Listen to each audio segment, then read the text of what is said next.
गर्मियों की छुट्टियां चल रही थीं। सभी छात्र अपने अपने कामों में व्यस्त थे। कोई नानी के घर चला गया था तो कोई पढ़ाई में जुटा था। लेकिन एक स्कूल में एक शिक्षिका गर्मियों की कक्षा ले रही थी।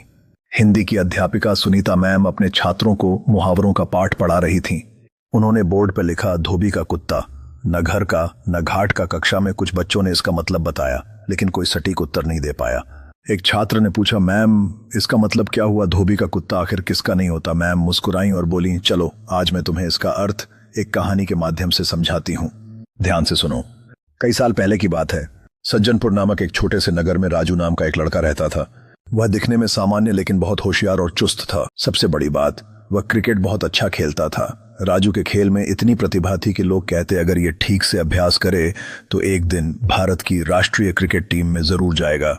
उसके कोच भी उसे समझाते, राजू तुम्हें खास बात है लेकिन तुम्हारा मन लगना चाहिए।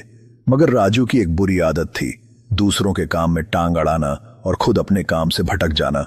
जब दोस्त फुटबॉल खेलते तो वह क्रिकेट छोड़कर उनके साथ लग जाता। जब कोई बैडमिंटन की प्रैक्टिस कर रहा होता तो वह फिर से उधर खिंच जाता। उसे लगता कि सब कुछ थोड़ा थोड़ा करना ही सबसे अच्छा तरीका है। उसकी माँ ने एक दिन प्यार से समझाया, बेटा हर चीज एक साथ नहीं कर सकते। मन लगाकर एक काम करोगे तो आगे बढ़ पाओगे, वरना हर जगह पीछे रह जाओगे। राजू ने उनकी बातों को गंभीरता से नहीं लिया। एक दिन नगर के खेल विभाग ने घोषणा की, सभी खेलों के लिए राष्ट्रीय टीम के लिए चयन होना है। जो चुना जाएगा उसे भारत की जूनियर टीम में जगह मिलेगी। इस घोषणा से पूरे नगर में उत्साह की लहर दौड़ गई। हर खेल का खिलाड़ी अपने अपने अभ्यास में जुट गया। राजू ने भी सोचा कि अब समय आ गया है मेहनत करने का। वह क्रिकेट प्रैक्टिस में जाने लगा, लेकिन जल्द ही उसका मन फिर भटक गया। कभी वह टेबल टेनिस देखने लगता, कभी एथलेटिक्स में दिलचस्पी लेने लगता। परिणाम स्वरूप वह किसी भी खेल में पूरी तरह मन नहीं लगा पाया। राजू के कई दोस्त थे, अमन जो फुटबॉल में बहुत अच्छा था, नीरज जो बैडमिंटन में माहिर था और रीना जो दौड़ने में सबसे तेज थी। सबने राजू से कहा, तू क्यों भटक रहा है? क्रिकेट तेरा असली खेल है, उसी पर ध्यान दे। पर राजू ने उनकी बातों को मजाक में टाल दिया। उसने सोचा, मैं हर खेल थोड़ा थोड़ा जानता हूं, किसी न किसी में तो मेरा चयन हो ही जाएगा।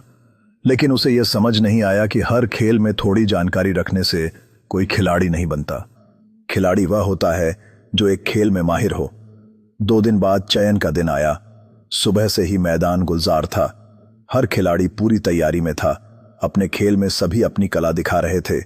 राजू भी तैयार था, लेकिन उसके चेहरे पर आत्मविश्वास की कमी साफ दिख रही थी। क्रिकेट में वह लड़खड़ा गया।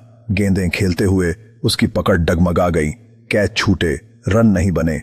फुटबॉल में गया तो वहां भी उसका संतुलन बिगड़ा। बैडमिंटन में हाथ पैर हिलाए, लेकिन तकनीक की कमी साफ थी। आखिरकार दिन भर के चयन के बाद परिणाम घोषित हुए। राजू का नाम किसी भी सूची में नहीं था, जबकि उसके सभी दोस्त अमन, नीरज और रीना अपने अपने खेलों में चयनित हो गए थे। घर लौटते हुए राजू की आंखों में आंसू थे। मां ने पूछा, क्या हुआ बेटा, चयन नहीं हुआ? राजू ने सिर झुका लिया और बोला, नहीं मां, कहीं भी नहीं। मां ने प्यार से सिर सहलाया और कहा, मैंने पहले ही कहा था बेटा, जो आदमी हर जगह हाथ डालता है वह कहीं का नहीं रह जाता।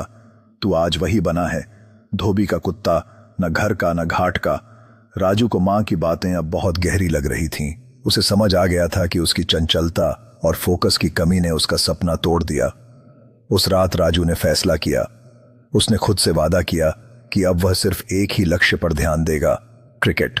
अगले दिन से वह सुबह 5 बजे उठकर अभ्यास में लग गया। वह अब किसी अन्य खेल या किसी और की जिंदगी में दखल नहीं देता। उसके कोच और दोस्त भी उसकी मेहनत देखकर हैरान थे। 6 महीने बाद नगर में दोबारा एक प्रतियोगिता हुई। इस बार राजू का प्रदर्शन बेहतरीन था। उसने खूब रन बनाए, कैच पकड़े और एक शानदार कप्तान की भूमिका निभाई। अंततः राजू का चयन राष्ट्रीय अंडर 19 टीम में हुआ। मैम की कहानी समाप्त हुई। कक्षा में एकदम सन्नाटा था। सभी छात्र कहानी में इतना डूब चुके थे कि किसी ने कुछ नहीं कहा।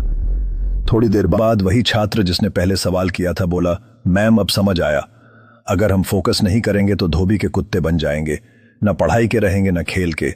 बिल्कुल सही। यह मुहावरा सिर्फ कहने भर का नहीं, एक जीवन का सच है। प्रशिक्षण और परिश्रम की कहानी सुनकर सभी छात्रों के चेहरे पर प्रेरणा चमकने लगी। उन्होंने समझा कि राजू की मेहनत ने उसे उसकी मंजिल तक पहुंचाया।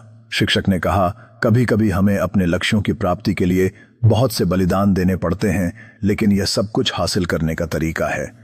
छात्रों ने एक दूसरे को देखा और उनके बीच एक नई ऊर्जा महसूस हुई। शिक्षा। एक समय में एक ही कार्य में ध्यान लगाओ, मन को भटकने न दो, वरना जो सब करना चाहता है वह कुछ भी नहीं कर पाता।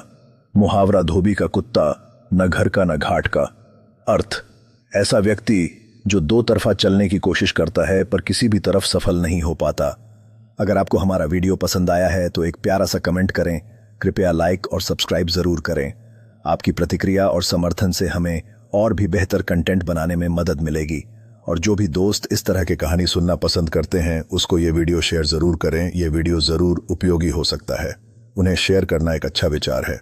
शिक्षा का महत्व केवल किताबी ज्ञान तक सीमित नहीं है, बल्कि यह हमें जीवन में प्राथमिकताओं को समझने और एकाग्रता से कार्य करने की प्रेरणा भी देती है।